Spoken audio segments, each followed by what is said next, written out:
Okay, welcome back to the continued tutorial on what our painting specifically what my painting process is when working in Photoshop. We covered masking with the pen tool last episode. Today we're going to do a little bit more masking. I'm just going to show you how you might want to organize any of the figures or subjects that you have in your paintings so you can achieve the overlap that you want, not bleed into areas that you do not want to bleed into, but be able to bleed into areas that you do want to bleed into. So this is where we left off last time. We've got the masked frog here, as you can see in the layers palette. So if I just hide that, you can see underneath I've got the line art. And then I've got the frog with the mask, and then a light yellow base color, which is just a placeholder for now. It's just so I could see that I had in fact masked it correctly, and check the silhouette to make sure it looks okay, which is something you might want to think about when you are doing some character design. Always just have a look at your silhouette overall and see if it's achieving what you want it to do. If it's got a nice, interesting combination of straights and curves, and it just, if it's an interesting looking thing and it's not too repetitive. And I think this one looks pretty decent. So what we're going to do first is we're going to move this line art layer above the frog folder, just so we can see it over the top of it. The opacity is at 23% at the moment. I'm pretty much just going to keep it there. It doesn't have to be super visible. I'm just using it for reference at the moment. So open up the frog folder, and we're going to create another folder within it. I use a lot of folders. This is something you'll learn about me as you get to know me, is that I do enjoy a good folder. We're probably going to create maybe one other folder, I think, for this particular subject. This folder we're going to call front arms. It's good to name your layers. It helps you keep track of them, unless your name is Carolyn, who is one of the other members of Morning, Noon and Night. She is horrible at naming her layers and has about 2 trillion of them at once, and it breaks my heart to see, but she achieves great things with her painting, so I can't really hold it against her. So we have got front arms here. Because we've already got a mask on this, anything outside of that mask won't be visible no matter what I do in this particular layer. So if I change the color to black, even though I'm on this layer that's in a subfolder, it still adheres to the overall mask. So that is cool. So what you can do, there's a couple of ways you can do this. Essentially what I'm wanting to do here is mask this front leg here and this leg here, so I can work on them independently from the rest of the body. I don't need to mask this back leg here because you can see it sort of comes into the body like that through there, and I want to be able to blend that in. And if I've got a mask sort of coming across there, it'll be difficult for me to do, and you'll start to see a line, and that's no good. So all I need to do, the only overlap that I'm worried about, is this front mask, this front leg here, and this leg here, because I do not need to be blending into that, because this leg sort of goes behind, sort of there, you could probably imagine, and then comes out like that. All right, so we've got a new layer inside this. We want to select the folder to be able to do this mask. Instead of using the pen tool, I think for this side, because I just need to hit this line here, I might just use the lasso tool. So zoom in a little bit. Lasso tool is L. That is the hotkey. Get used to using them because they make your life a whole lot better. What I'm going to lasso is the area that I want masked, so that will be around the leg itself. So I'm just going to start here and just smoothly drag that in, and now you'll see that I haven't followed the silhouette here. It doesn't matter, anything outside here doesn't matter, because that is in the black area of the mask anyway, so you won't be able to see it. And I'm just wanting to check that I actually have hit the right parts, and I might see, this is why the pen tool is really good, because you don't have to fix up things, but I might just quickly add that back in. That's fine. And just get that line, whoops, I want to subtract just through there, and blend it back in. No, that's worse. I might leave it like that. Okay, so yeah, if you're wanting to subtract with the lasso tool, you just want to hold you want to hold Alt and click and drag, obviously, and it will subtract the areas that you want to subtract. If you hold down Shift, you'll see the little plus sign next to the lasso there, and you can see it adds. So you can add as much as you want. And like I said, this area right here does not matter because it is behind a mask already, because this folder is a subfolder of a folder that already has a mask. Folders, you gotta love them. All right, I'm just gonna clean this up just a slight bit though. This doesn't really matter, like I said, but I don't know, man. I just like to do things some certain ways sometimes. Alright, so we're going to create a mask.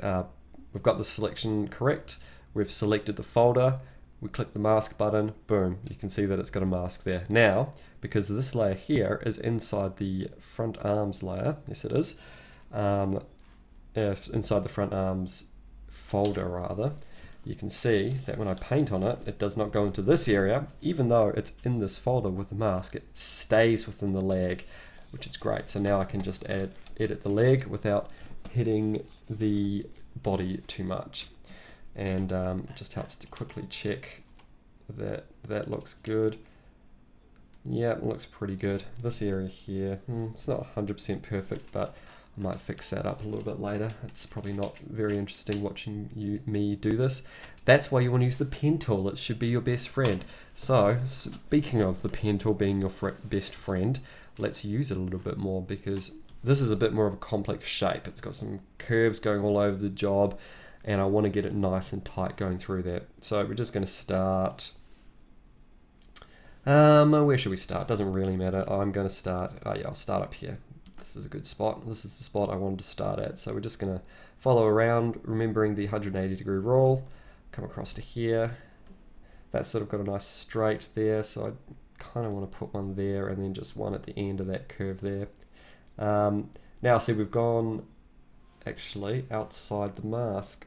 So if I just move this here, then I don't have to worry about all the feet. I don't have to be accurate around there, because that area has already been masked by the master layer, the layer that is that this folder is already in. I hope this makes sense. It can be a bit confusing with all the different layers and things, but yeah, hopefully you can follow me. So I'll just add in a new anchor point there, right at the corner, for the start of the leg again, and we're going to follow this one up here. I want to keep these lines nice and smooth. It's quite important for this particular character that's the way he reads, because he's kind of a big blob. So there, close that. So staying on the pen tool, we'll just reselect that by holding down Control, get the white cursor, and we click on the line, and you get all the anchor points back. Holding down Alt and hovering over a anchor point, you'll get the little N type shape, and then we can just click and drag out and get both of those handles, and we'll just get them to come out. Sorry, it's a bit jittery. It's just that for some reason, Cintiqs, when you get near the edge of the screen, they get a little bit jittery. It's super annoying, but that's fine. You get used to it, and to be honest, it's a small price to pay, considering how good these things are. So there you go, Cintiq or Wacom. Checks in the mail, right? Right. All right. Just finishing off this mask here. In the last tutorial, I covered using the pen tool, so I'm not going to talk too much about it this time, but you can sort of see what I'm trying to achieve here. I'm holding in the biggest sneeze right now, so I might just need to pause the recording and sneeze or blow my nose.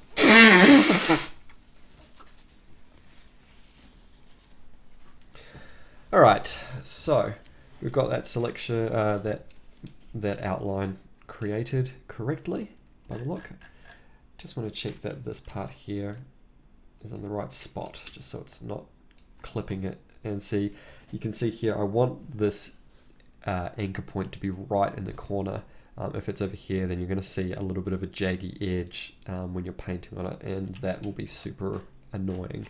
So do it right, do it once, and And this line here looks a bit funky actually, so what's going on? Oh yeah, I can see what's going on. I need to make this handle a bit shorter and this handle longer. And then this one needs some handles as well. It's a bit better. Move this guy up a little bit here. Yeah, I think that's going to be better. All right. Okay, so right click in there, create a selection, anti-aliasing on, no feather, like I said in the previous tutorial. Now we do have a slight problem because we can't click the mask tool because we're already in a mask. I don't believe you can. No, you can't. I didn't think you could. I was just testing you. Anyway, so what we want to do is we actually just want to fill this area with the color white. White will reveal any part of the mask. It will essentially, if you think of the mask as like a big black sheet of paper, any area that's white you can actually paint in. Any area that's black you can't see because it's obscuring the painting. So just click this little black and white square hotkey over here and it will give you pure white and pure black. You want to make sure you're on 100% white or 100% black. If you're masking, if you're not, then it will mask it like 70%. So it won't be completely opaque or completely non-opaque. It'll actually be sort of like semi-transparent, which is not what you want, obviously. So we want to have it on white and we just fill this area here. And as you can see in the front arms part, it's actually given us that part of the mask as well.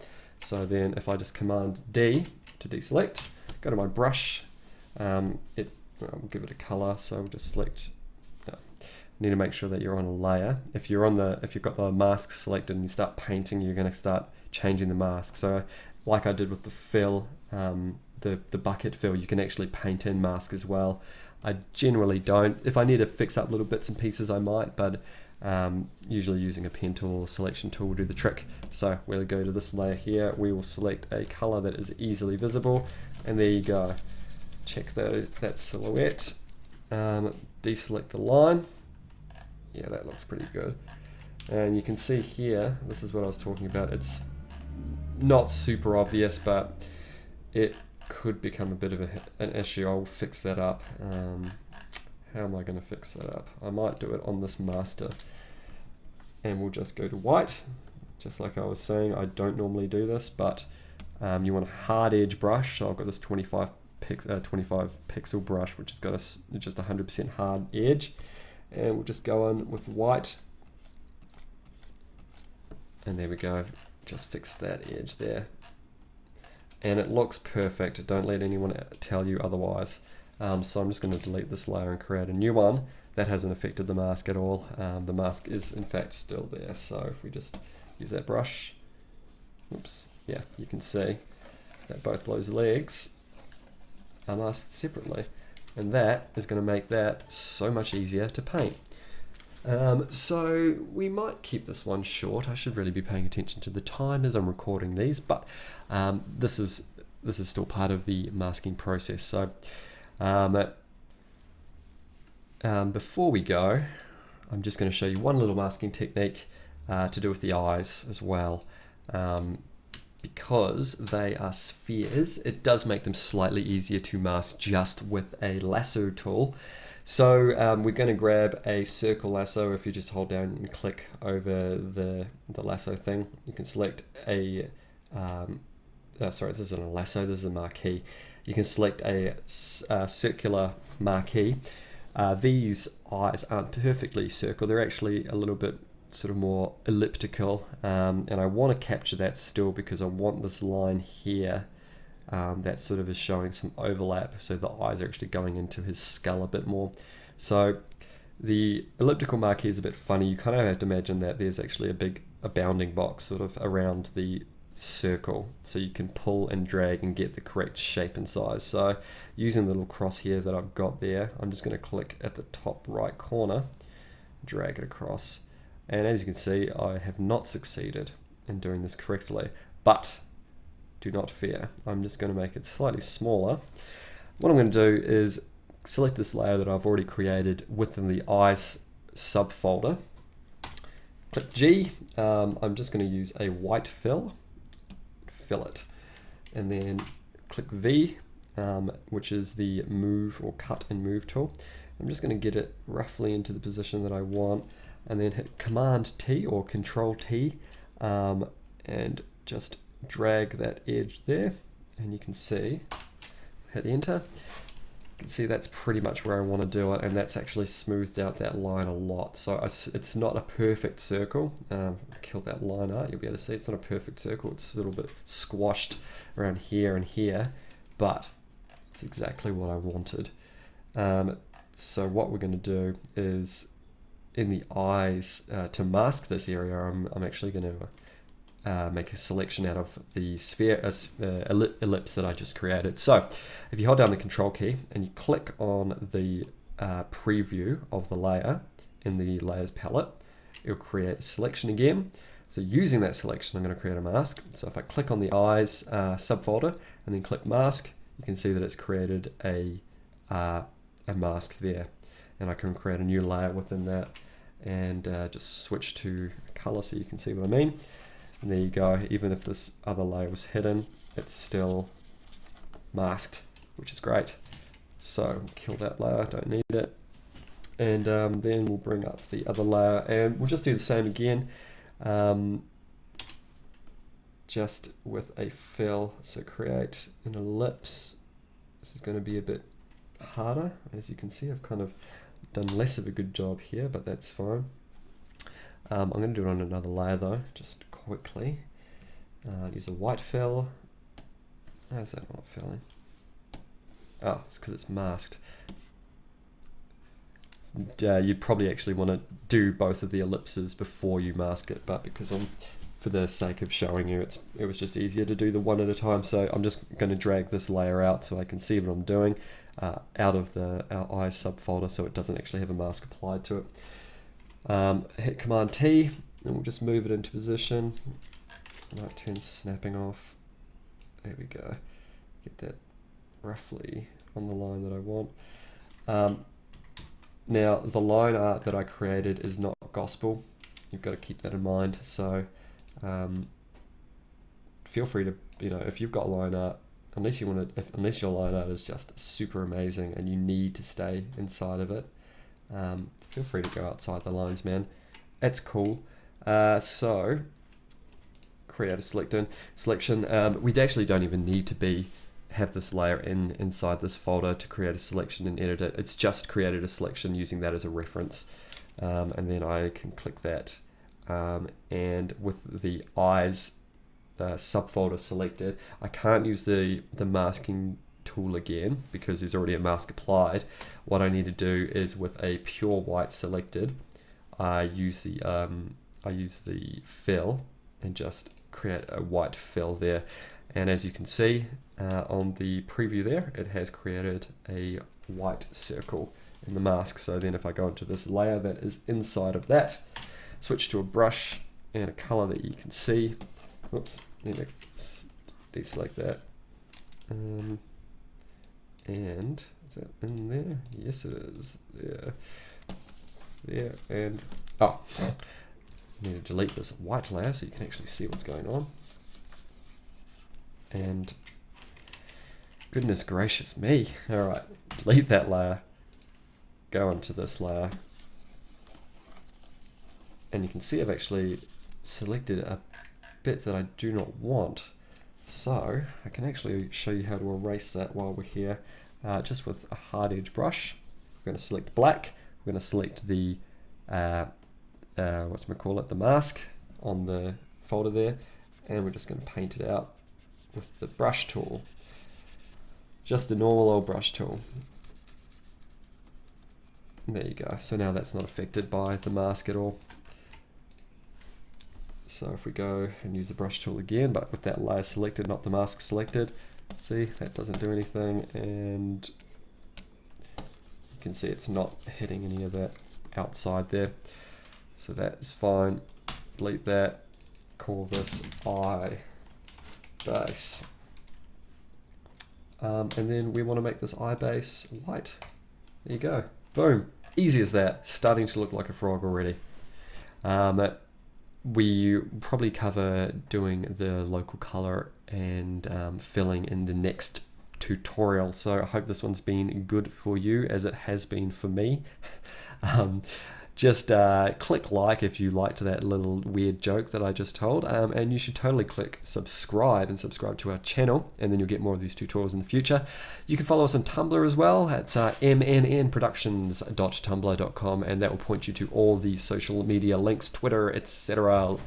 And yeah, just watch out for us next time. We'll continue on with this painting, and hopefully you're working alongside us and you've already created a painting by the end of this, or you have created a painting by the end of this, and you've been able to use these techniques and they've helped you, because that's what we're all about. We're just trying to help. So yeah, we will see you on the next tutorial.